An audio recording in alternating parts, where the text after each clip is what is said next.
So I don't remember positive reviews like this for a season of The Walking Dead since season 9 of The Walking Dead. Like, I really was not expecting the reviews to be like this. I was kind of expecting something very similar to Dead City, where it was, I would say, like a good season, right? Like, most of the reviews were like a little bit more negative to, I guess, a little bit positive. Like, it was kind of like, 5 to 7 out of 10, I would say, for the most part. It was kind of in that range, but there was nothing that was really crazy positive. I think there might have been one, but it was really around there. Like, it kind of seemed like it was a good season, but it was nothing that was going to be absolutely crazy. And so it looks like now, though, with The Walking Dead Daryl Dixon season 3, this could be the best season of the spinoffs yet, and a couple of reviews actually say that. So I'm going to break down a lot of the reviews here and get into a lot of what the reviews are saying here. There was actually one really bad review for the season, but that's the only review I've seen of that. I always try to like have, like a bad review, a sort of mid review, and then like a positive review. I try to get like everyone's opinions overall, but out of all the reviews I've seen so far, I've seen really just only positive ones. So I'm just going to choose 2 positive reviews, and then the one, I guess, bad review that I was talking about, just because, I do want to get into, I guess, what they're saying about the season. And there's some details here that I want to get into that are really interesting about the season here. Like, there's supposed to be like a 30-minute fight scene or something like that happening this season. So, we'll get into all of that. So before we go any further, make sure to be a subscriber if you do want to get all my Walking Dead content like this. Now, I guess let's get into the very first review here that I did actually see for the season. And so let's get into this one here from Paste Magazine. So I will leave a link down below to the reviews here that I'm actually referencing here. So I'm not going to go through everything here because I don't want to spoil the reviews. So definitely go and check out all the reviews. I just want to get into what they were saying here at the very end. But it says The Walking Dead franchise is currently survived by the Manhattan set Dead City and Daryl Dixon, with both shows taking the zombie format to new locales and following fan favorite characters, but Daryl Dixon remains the more ambitious project of the two, and if it does wind up being one of the last Walking Dead series standing before this franchise inevitably takes a shot to the head, it's been a story worth telling and an effort that shows just how much elasticity this genre could truly have with the right big idea at its core. And this review here was really praising this season a lot here, actually saying, for fans of The Walking Dead, and the fact that these spinoffs are still rolling out on a regular basis proves that there are still plenty of them out there. The 3rd season of Daryl Dixon is a fun reset that takes Daryl and Carol into an interesting new setting with more wrongs that need righting. Daryl's reluctant hero shtick is getting a bit thin these days, sure, but Reedus plays it so well it doesn't matter. And there was a lot of talk about, I guess the season having more episodes and stuff, and a lot of that, but there's a lot of praise for the story and for the characters. The characters apparently feel a lot more, like themselves. And that's the thing, like the very last part of the review here actually says, like with the right story and the right effort, basically, it really shows how much, I guess this story or this genre could be really amazing with the right big idea at its core. And that's the thing, like, that's why we all watch The Walking Dead, is because the potential is there. That's something I talk about all the time. Like, the potential for a really amazing story is there because, this is very long-term storytelling. We love these characters a lot, and it's the apocalypse. We see them trying to survive. You just have to have, a really great story worked out and things that make sense for the character. And you got to make things exciting. And I really like the fact that they're actually saying that this show here is the most ambitious. And that's the thing I would say about all the spinoffs so far is Daryl Dixon does feel like that. Like, I know season 2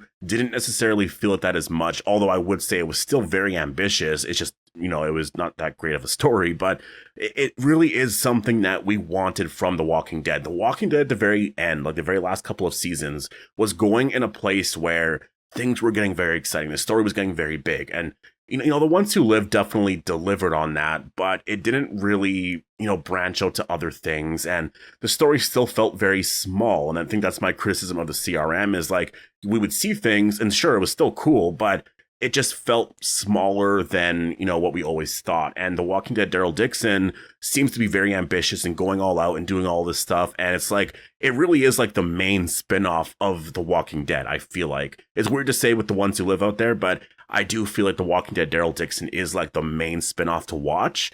And it's kind of sad that, it's going to be ending after season 4, just because, like, with this review, I mean, honestly, all the reviews are like this, like, season 3 being the best one out of all the seasons of the spinoffs, like, you want more, right? So I imagine having the characters reunite, though, that will probably be, a really good thing, and I think people will be really excited about. But this is definitely what The Walking Dead needs. So far, at least based off of these reviews here, I mean, this is exactly what they need, is a really strong season from, honestly, this show, I would say, for the most part, because this show here, I would say that Daryl and Carol are a lot more popular than Maggie and Negan. And, obviously, like, they were there from the very, very beginning, and there's a lot of that there. And so, I think it's really great.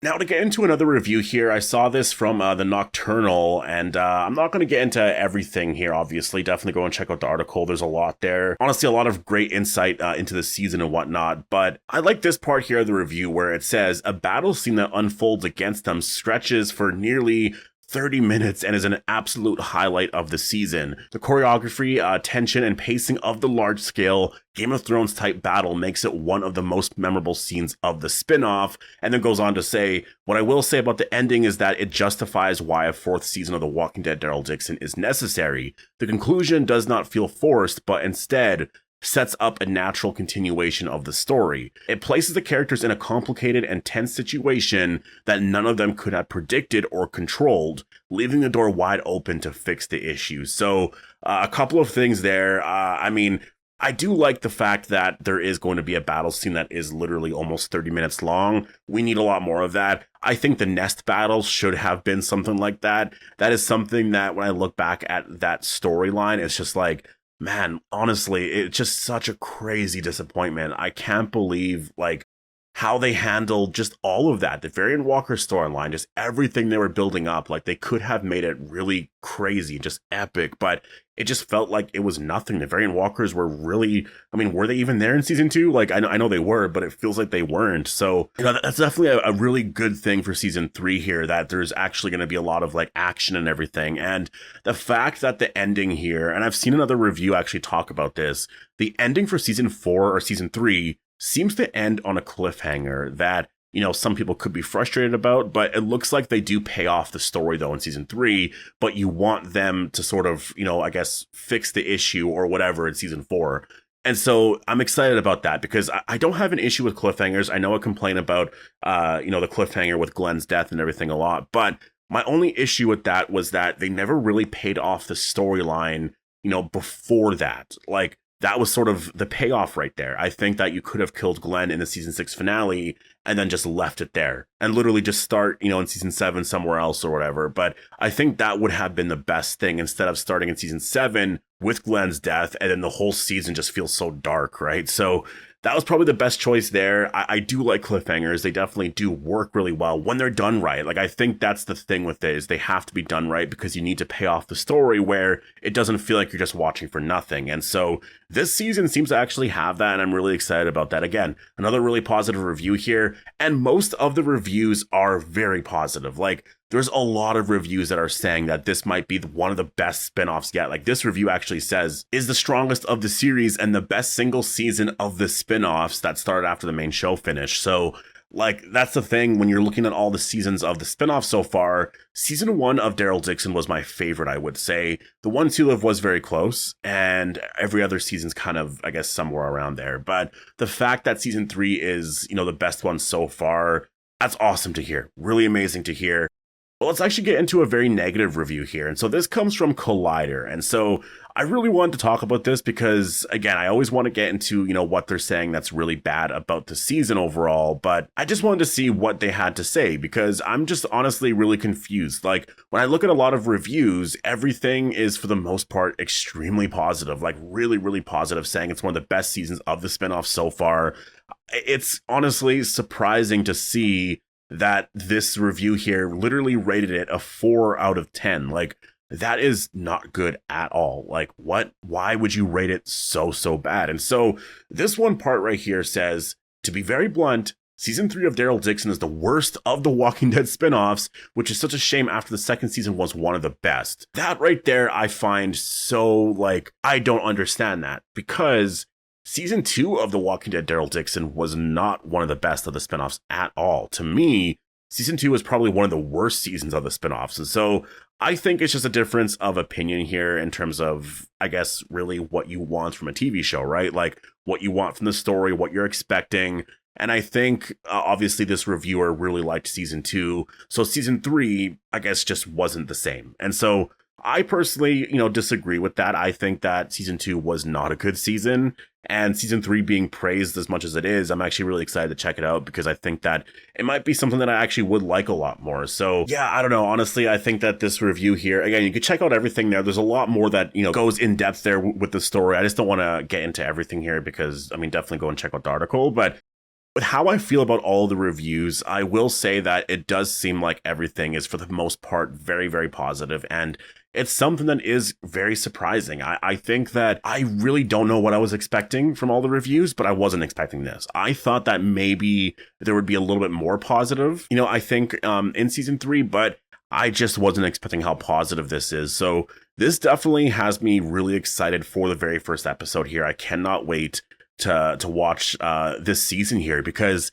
I think for Dead City, I really tried to, I do like this season. I really do like this season. And the one thing I like about it is what it did for the characters. But for the story and everything else besides that, there's a lot of issues there. And I think for Daryl Dixon, they've been really good with like having these bigger stories and like having things, I guess, really focused on other, parts of the world and everything. And Dead City doesn't do that. And I think that's the frustrating part. After, the season was over, I was like, there's no like build up for a season 3. There is, I guess, but at this point, honestly, I'm just more excited to see how they're going to end this story and build to all the characters reuniting, because I'm not really looking forward to, I would say just, I guess, another season of what we got. Like, they did change the showrunner, so I think that's the one thing. There will be a change. There will be a noticeable change. The showrunner is going to come in and be like, all right, what worked for the show and what did people not like? And they're going to change everything, right? Like, they're going to change things how they want to do it. And